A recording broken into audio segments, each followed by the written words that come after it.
একদা বনি ইসরায়েলের ৩ যুবক সফরে যাওয়ার জন্য রওনা করলেন। তারা অনেক দূর হাঁটার পর ভুলক্রমে একটি গুহার ভেতরে ঢুকে পড়েন। তারা গুহার ভেতরে ঢুকে যাবার পর তৎক্ষণাৎ লক্ষ্য করলেন যে যে গর্ত দিয়ে গুহার ভেতরে ঢুকেছে সেই গর্তের মধ্যে উপর থেকে একটি বড় পাথর এসে গর্তটা বন্ধ হয়ে গিয়েছে। তারপর ৩ জন যুবক অনেক চেষ্টা করলেন গর্ত থেকে পাথর সরানোর জন্য, কিন্তু কিছুতেই তারা পাথরটিকে গর্ত থেকে সরাতে পারলেন না। অবশেষে তারা ব্যর্থ হয়ে ৩ জন কান্নাকাটি করতে লাগলেন এবং সবাই আল্লাহকে ডাকতে লাগলেন। এই বিপদ থেকে একমাত্র আল্লাহই পারে আমাদেরকে রক্ষা করতে। তারপর তারা ৩ জন বললেন যে আমাদের মধ্যেকার যে নেকি আছে সমস্ত নেকি নিয়ে আল্লাহর দরবারে দোয়া করো, যদি এই উসিলায় আল্লাহ আমাদের এখান থেকে মুক্ত করে দেন। তাদের মধ্যে থেকে একজন যুবক আল্লাহর দরবারে বলতে লাগলেন, হে আল্লাহ, আমার বাড়িতে বৃদ্ধ বাবা মা রয়েছে। আমি প্রতিদিন গাভী থেকে দুধ দোহন করি এবং সেই দুধ আমি আমার স্ত্রী সন্তানদেরকে না দিয়ে প্রথমে আমি আমার বৃদ্ধ বাবা মাকে খাওয়াই, তারপর আমি আমার স্ত্রী ও সন্তানদেরকে খাওয়াই। একদিন আমি গাভী থেকে দুধ দোহন করে এসে দেখি আমার বাবা মা ঘুমিয়ে পড়েছে।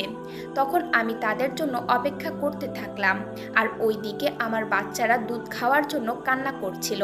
আমি তাদেরকে বললাম, আমার বাবা মাকে না খাইয়ে আমি কাউকে দুধ খাওয়াবো না।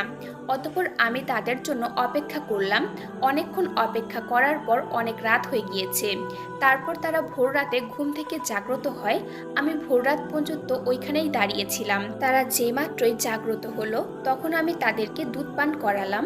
তারপর আমি আমার স্ত্রী সন্তানদেরকে দিলাম।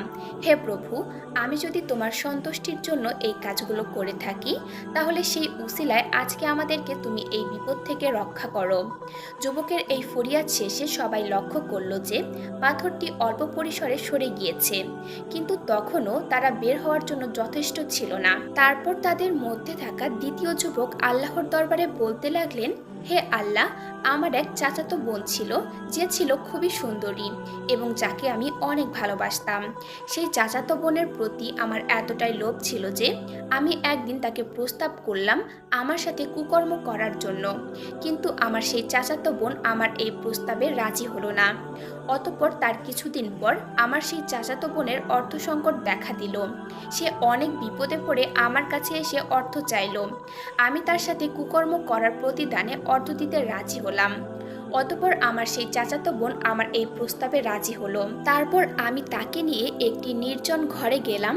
ঘরে ঢোকার সাথে সাথে আমার শরীরটা একটা কাঁপুনি দিয়ে উঠল। মুহূর্তের মধ্যেই আমার ভিতরে তোমার ভয় চলে আসলো। হে আল্লাহ, তখন আমি চিন্তা করলাম এত বড় পাপ কাজ করলে আল্লাহ আমাকে ক্ষমা করবেন না। অতঃপর আমি আমার চাচাতো বোনকে নির্দিষ্ট পরিমাণ অর্থ দিয়ে তাকে বিদায় করে দিলাম। হে আল্লাহ রব্বুল আলামিন, সেদিন যদি আমি তোমার ভয়ে এই পাপ কাজ থেকে নিজেকে সুরক্ষিত রেখে থাকি তাহলে সেই ওসিলায় আজকে তুমি আমাদেরকে এই মুসিবত থেকে রক্ষা করো। সেই যুবকের এই দোয়ার শেষে পাথরটা গর্ত থেকে আরও একটু সরে গেল, কিন্তু তখনও তারা ৩ জন বের হওয়ার জন্য যথেষ্ট ছিল না। অতঃপর তাদের মধ্যে থাকা তৃতীয় ব্যক্তি আল্লাহর দরবারে ফরিয়াদ করতে থাকলেন। সে বললেন, হে আল্লাহ, আমি একজন মজুর নিয়োগ করেছিলাম, তারপর তার পাওনা তাকে দিয়ে দেই। অতঃপর সেই মজুর পাওনা না নিয়েই চলে যায়। অতঃপর আমি সেই মজুরকে না দেওয়া টাকাগুলো নিয়ে একটি ব্যবসার কাজে লাগালাম। ধীরে ধীরে আমার সেই ব্যবসা বড় হতে লাগলো। একটা সময় আমার সেই ব্যবসা অনেক বড় হয়ে গেল এবং আমি অনেক টাকা পয়সার মালিক হয়ে গেলাম। একদিন সেই মজুর আমার নিকট আসলো এবং বলল, হে আল্লাহর বান্দা, আমি তো সেদিন তোমার কাছ থেকে কাজের মজুরি নেইনি, তুমি আজকে আমাকে মজুরি দিয়ে দাও। অতঃপর আমি সেই ব্যক্তিকে বললাম, এই সব গরু ছাগল যা দেখছো সব কিছুই তো তোমার টাকায় করা। কিন্তু সেই ব্যক্তি কিছুতেই বিশ্বাস করছিল না।